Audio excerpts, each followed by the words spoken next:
Heto na naman, agawan na naman ang balwarte. Itong si Champi, nagagalit na naman dahil nandito si Chito sa tabi ni tao. Ayaw na ayaw niyang may ibang posa na humihiga dito sa higaan. Kaya kitang-kita na naman ang pagkakasilos ng Verdugo na para bang siya ang tunay na anak. Sumunod naman ang tumabi ay si Chloe. Sakto naman nakahiga na si tao number 2 at hindi niya na napigilan. Aagawin niya na ang kanyang pwesto.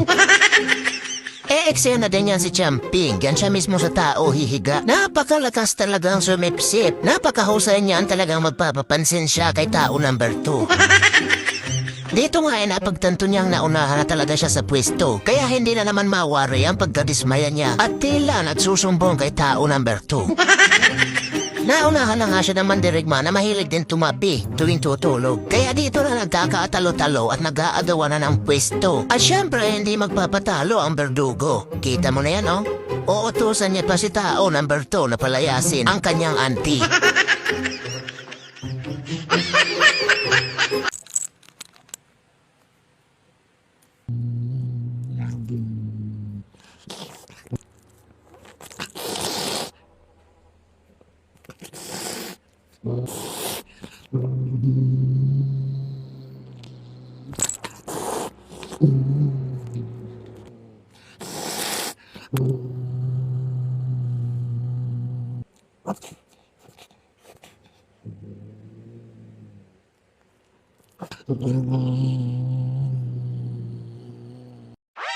Na hindi pa rin natatapos magnat-ngat sa buto na yan. Pagkatapos niya ngat-ngatin ang buto ay naglaro na lang siya at pinapanood siya ng kanyang Uncle Casper. Maya-maya ay napansin niya nandyan pala sa malapit ang kanyang uncle. Nawala na siya ng gana maglaro kaya pumunta na lang siya dito sa kanyang paboritong pwesto. Champing! Ready na naman matulog? Kalahati na naman ang mga mata mo, Champing. Gising, Champing! Bawal matulog! Champing! Champing! Naiinis na naman nga siya dahil ayaw niya na namang maistorbo. At lalong ayaw niyang hinahawakan yung kapiranggot na buntot niya. Hahawakan lang, Champing. Malay mo, humaba ang buntot mo.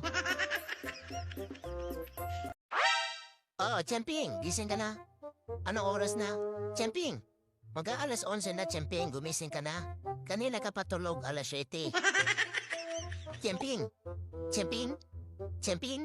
Bingi-bingihan ka na naman, ha? Alas 7 ka patulog ng umaga? Ano oras na, oh? Aba, kita mo talaga at lalong natulog. Itinago pa ang ulo. Ano nang balak natin, Champing? Kanina pa kita ginigising. Pagkatapos mo mag-almusal, Champing, natulog ka na dyan. Ngayon, tanghali na. Hindi ka pa rin dyan umaalis.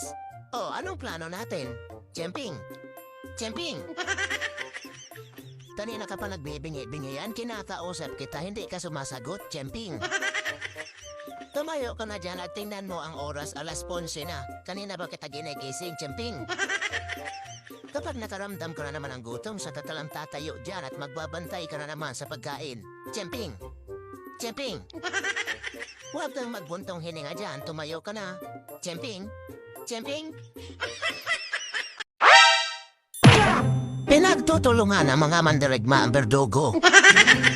Pero laban pa rin ito kahit nag-iisa lang siya, kalaban niya 2. Samantalang ang barako ay nanonood lang at re-responde sa oras na kailangan. Sa puntong ito, nagtago na ang mga kalaban ng Verdugo. Maya-maya na nakuha na naman siya ng bagong kalaban na si Cassie.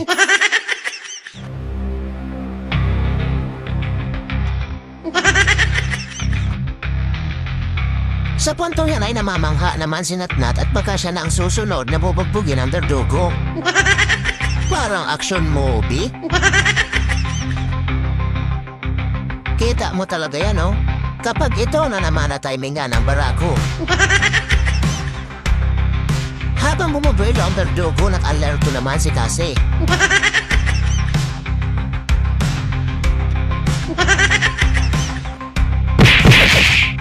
Ayan ang sinasabi. Hindi pa kayo magpapaawat na 2? Champing! Sa mga naghahanap kay Natnat, nandito siya sa sahig. Tamang buka ka lang. Tahimik lang yan si Natnat, pero kapag kinausap mo yan, ang dami niyan isasagot. Si Si Natnat ang pinaka-alerto sa lahat dahil lagi siyang gising at nakabantay. Kahit nasa malayong sulok yan, nakatingin pa rin yan. Minsan nga hindi mo mapapansin dahil kulay itim. Hindi tulad sa dalawa niyang kapatid, kahit nasaan ang gamit ng tao ay nandun si Natnat. Minsan makikita mo yan tulog na sa ibabaw ng tsinelas. Mahilig din siyang mahiga at matulog dito sa lamesa. Oh, ba't nandyan ka na naman, Natnat? Nagbabantay ka ng mga pagkain? Huwag kang maglilikot dyan kapag natapon ang mga pagkain na nandyan, Natnat. Oh, magkakape ka? Bawal to sa'yo, magpapalpitate ka, kape ito. Napakahusay talaga, oh. Papikit-pikit lang yan. Kahit labag sa kalooban, tuloy pa rin ang trabaho. Oh, sandali lang at iba naman ang sasayawin mo, Chemping. Napakahusay. Sa mga oras na ito ay merong nagpuputukan sa labas kaya nagugulat naman siya. Hindi siya nagtatago at hinahanap niya talaga kung nasaan ang paputok. Medyo matagal din ang mga paputok kaya alerto si Chemping. Kinagabihan oras na ng tulog, napakalawak ng higaan, nandyan pa talaga siya sa ibabaw ng tao. Napakahusay. Ayaw man lang mawalay kay tao number 2. Sobrang sip-sip. Oh, Chemping, gising ka na? Nakatulog ka na ng 1 oras, alam mo na ang sunod na gagawin, Chemping. Pero sa mga oras na ito, maglalaro ka muna, Chemping. Tatawagin na lang kita mamaya.